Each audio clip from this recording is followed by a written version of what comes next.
我在这边点了一杯热可可嘛，热，哇，这样一杯多少钱啊？3.2哦，哦，好烫哦，我可能没办法喝，可能要带到位置上喝。埃菲尔铁塔出现啦，正前方，觉得实际看到铁塔本人是蛮漂亮的，不知道你们觉得怎么样？以前路易十四他进皇宫的门就是这么的奢华，整个就是金到一个不行，金光相向。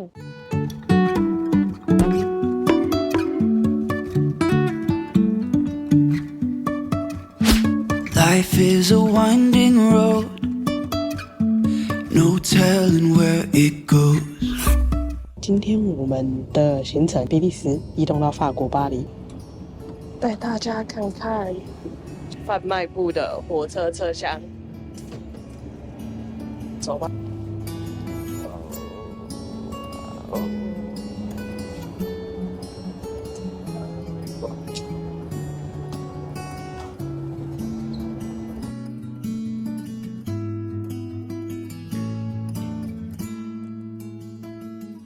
我在这边点了一杯热可可嘛，热，哇，这样一杯多少钱啊？3.2哦，哦，好烫哦，我可能没办法喝，可能要带到位置上喝。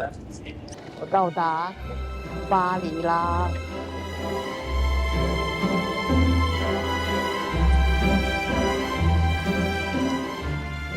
好，我们这几天在巴黎住的饭店，其实不错。这个大小比我想象中还要大一点，从图片看起来超级小，但现在看起来还可以啦，就跟我们在比利时住的，然后2楼有窗，其实我觉得有窗就很不错了。不错不错，其实我觉得这饭店不错。然后来带大家看一下厕所，厕所也是小而巧，干干净净的，然后干湿分离，我觉得算很不错的。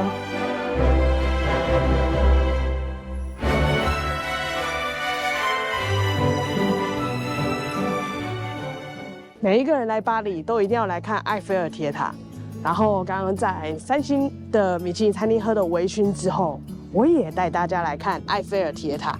那我会试着在各种角度拍埃菲尔铁塔，看大家觉得哪一个比较美。第一个角度呢，埃菲尔铁塔出现啦，正前方。OK， 这在广场上，战神广场上。不知道你有没有来看过埃菲尔铁塔？其实我觉得实际看到铁塔本人是蛮漂亮的，不知道你们觉得怎么样？好，我们下一个地方走吧。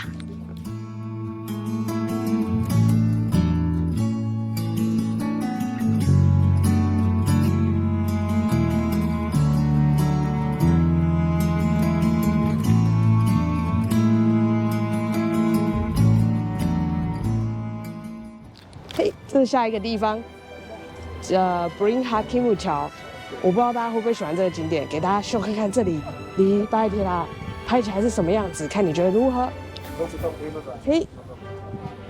怎么样？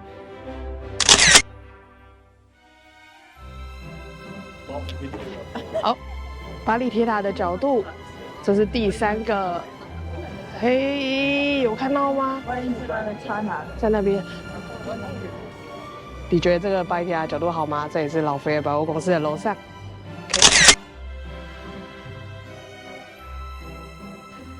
看了它美丽的每一个角度，你最喜欢哪一个呢？在底下留言告诉我。绕着绕着都晚上了，别忘了晚上的铁塔也非常的美哦。如果你到了巴黎，你肯定也不会想错过这晚上的巴黎铁塔。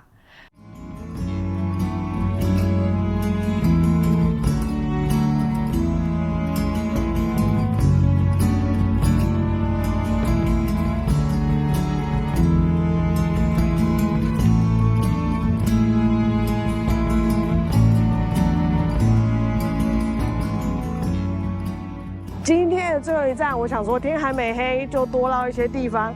那来巴黎除了看埃菲尔铁塔以外，你觉得还要看什么？当然是凯旋门啦。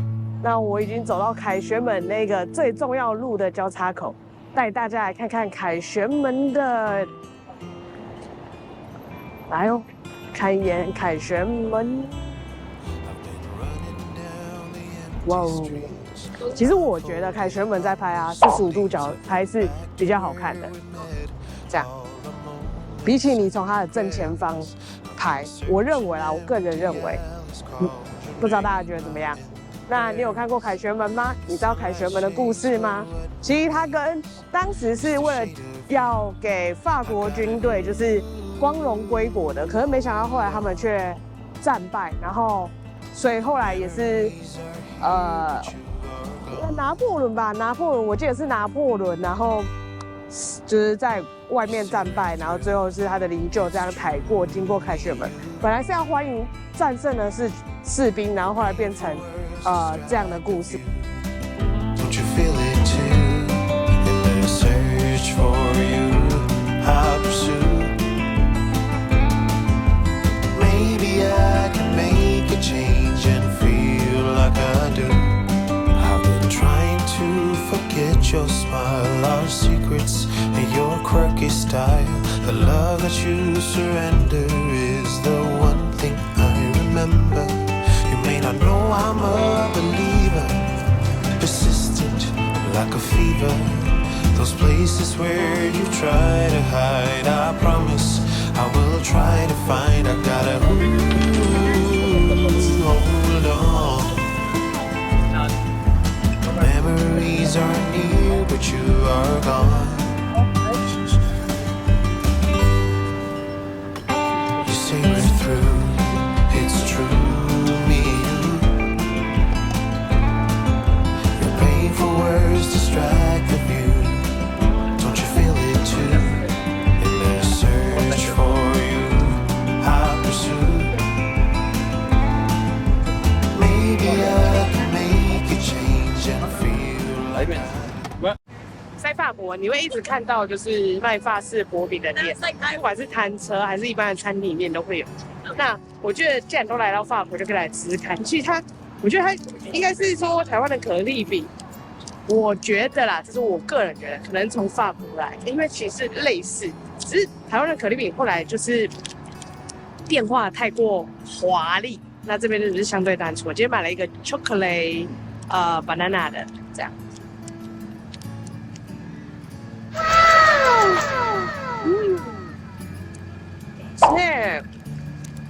它饼皮相对台湾可丽饼还要更薄皮，然后所以它就比较软。这是我在凯旋门随意摊车买的啊，觉得还算不错，可以试试看哦。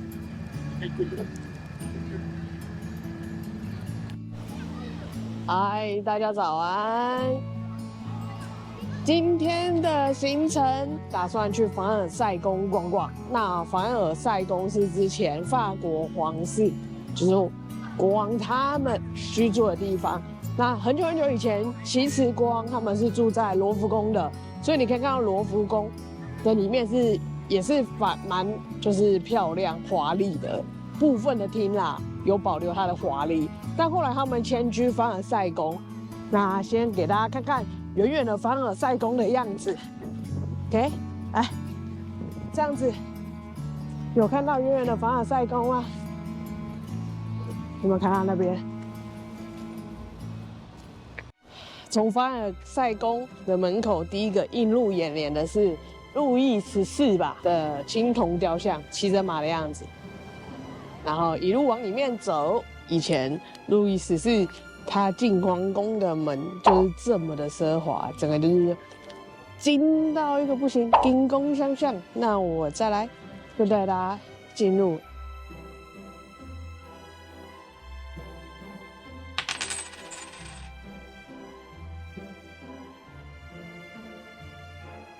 是卫视厅，这是在国王的连续多个的厅里面的第一个。那通常在这边卫视会先接见所有来的宾客。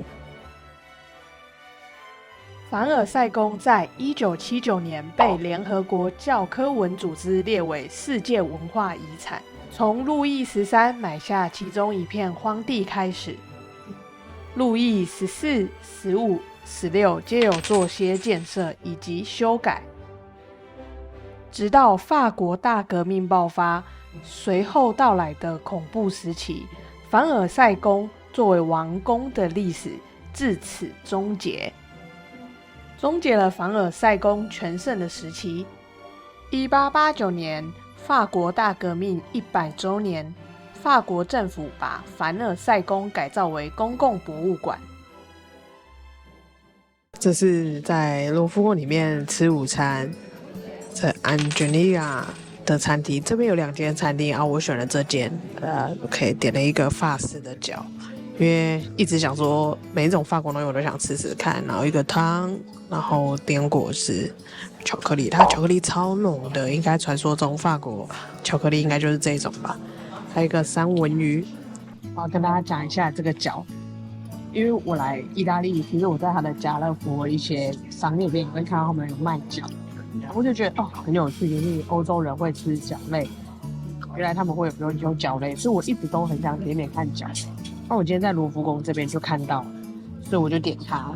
然后我要跟大家分享一下我吃起来的感觉，它其实皮是介于水饺跟馄饨皮中间的厚度，然后它里面包那个馅，其实我有点吃不太出来是什么，反正就某一种肉类，但确定不是羊。然后搭白酱，是你意大利面的白酱，所以如果你是喜欢吃白酱，然后喜欢吃饺类，或者你喜欢吃那种面疙瘩，我觉得你可以点点看来吃，然后搭那个白酱，这我觉得比较特别。欧洲可以吃一下他们的饺子。比起静厅，我更喜欢凡尔赛花园。我有付费租高尔夫球车逛这个花园。我建议大家如果有预算也可以这么做，因为实在是太大了。如果你要逛完整个花园，你绝对很难用你的双脚走完每一个细节。就漫步在凡尔赛宫后面那一群广大花园的某个小角落里面，然后在这边走一走，看一下这个，我觉得法国国王们的后花园吧，这应该算他的后花园了吧，大到一个不可思议。然后顺便跟大家分享一下我今天参观凡尔赛宫的心得。我今天参观凡尔赛宫的心得呢，基本上我觉得它就是个金碧辉煌，然后静厅就是漂亮的宫殿。不过我觉得凡尔赛宫收藏品可能不够多样化，我会觉得有点可惜。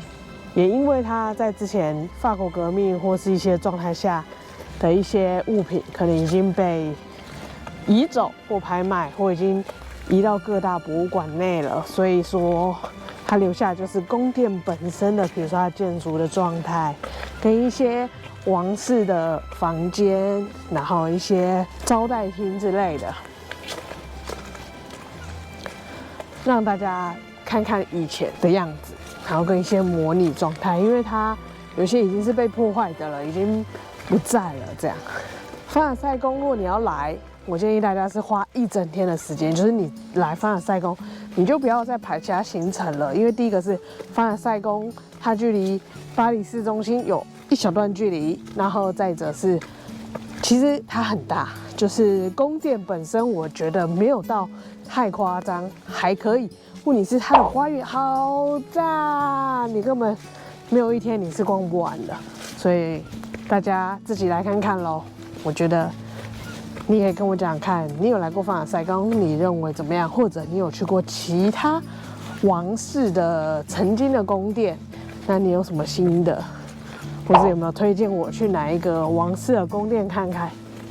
那就差不多到这边咯。OK， 拜拜。